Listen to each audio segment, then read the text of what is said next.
Kenapa dari tadi gue bahas Kristen? Karena gue tampil di stand up Depok, yang dimana kata Depok sendiri itu diambil dari bahasa Belanda, yang artinya jemaat Kristen pertama. Jadi nama acara ini Depok 2 kali 4 jam bisa disebut juga sebagai jemaat Kristen 2 kali 4 jam, ya kan? Makanya jujur gue di panggung ini tujuan untuk stand up nomor 2, nomor satunya kristenisasi. Nggak percaya, nih gue bawa Alkitab. Ini saya ingin menangkap video yang baru saya kita nonton itu, dimana ada salah seorang Kristen melakukan komedian di tempat banyak orang dan dia membawa kitab suci di pantat, dan tindakan tersebut dari pandangan saya bahwa tindakan yang kurang ajar, tindakan yang tidak terhormat yang dilakukan oleh orang tersebut terhadap Alkitab. Kenapa? Karena seperti kita ketahui sama-sama bahwa kitab suci memiliki otoritas yang paling tertinggi. Kitab suci memiliki kekuatan. Kitab suci mampu membawa kita, menuntut kita kepada kehidupan. Kitab suci mampu menuntut kita kepada kebenaran. Kitab suci mampu menuntut kita kepada Allah yang hidup, Allah pencipta. Kitab suci menuntut kita kepada surga. Sehingga kita sebagai orang yang percaya, kita harus memberikan penghormatan khusus kepada kitab suci itu sendiri. Kenapa? Karena kita punya banyak pengalaman. Ketika orang-orang Israel keluar dari tanah Mesir, mereka tiba di seberang Sungai Yordan dan ingin menyeberangi Sungai Yordan untuk memasuki tanah Kanaan. Apa yang terjadi di sana? Di dalam kisah tersebut menceritakan kepada kita bahwa Tuhan memerintahkan kepada Yosua bahwa imam-imam harus mengangkat tabut tersebut dan mereka yang berangkat duluan. Dan ketika imam itu menginjakkan kaki di Sungai Yordan, maka Sungai Yordan itu terbelah menjadi dua, sehingga orang-orang Israel menyeberang di atas tanah kering. Semua orang-orang Israel menyeberang sudah sampai di tanah Kanaan, dan terakhirnya imam-imam keluar membawa tabut tersebut. Pada saat imam menginjakkan kaki di tanah, maka Sungai Yordan tertutup kembali seperti sungai. Itu yang pertama. Yang kedua, bahwa tembok-tembok Yeriko runtuh dengan ajaibnya ketika orang-orang Israel membawa tabut itu. Imam-imam membawa tabut itu memutar tembok itu selama 7 kali.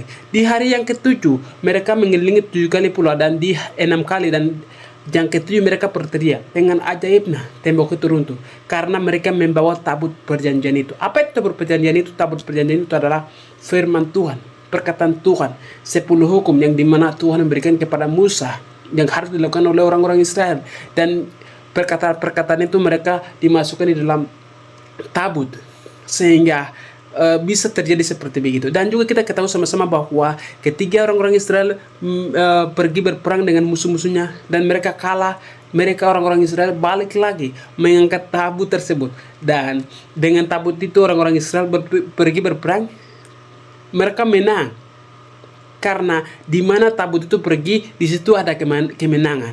Di mana tabut itu pergi, di situ Tuhan ikut bersama-sama dengan mereka. Dan di dalam tabut 10 hukum itu, salinannya ada kepada kita, ada di dalam Alkitab tersebut, sehingga kita harus memberikan penghormatan khusus bahwa itu adalah kitab suci. Sehingga jangan bermain-main dengan kitab suci, dan jangan membawa kitab suci di dalam pantat. Itu adalah tindakan yang kurang ajar, tindakan yang kurang terhormat yang dilakukan oleh kita. Sehingga pada kesempatan kali ini saya mau sampaikan kepada teman-teman Kristen yang ada di pelosok Indonesia bahwa jika kamu sedang melakukan atau menerapkan hal yang sama seperti di video tadi, maka mulai dari hari ini berhentilah dan memulailah lembaran yang baru mulai dari hari ini untuk menghormati Alkitab. Karena kita menghormati Alkitab sama hal dengan kita menghormati Allah pencipta. Kenapa? Bagaimana mungkin saya mengatakan bahwa saya takut akan Tuhan, saya menghormati Tuhan, sedangkan saya tidak pernah melihat Tuhan, saya tidak pernah menyentuh Tuhan, dan Tuhan juga tidak pernah berbicara kepada saya. Oleh karena itu, sebagai gantinya kita harus memberikan penghormatan khusus kepada kitab suci, karena kitab suci itu adalah firman Tuhan, perkataan Tuhan, dan perkataan Tuhan yang ada dalam firman Tuhan itu adalah hidup. Dan firman Tuhan itu tidak pernah ada masanya berakhir, tapi dia akan berakhir ketika dunia ini akan berakhir. Terima kasih.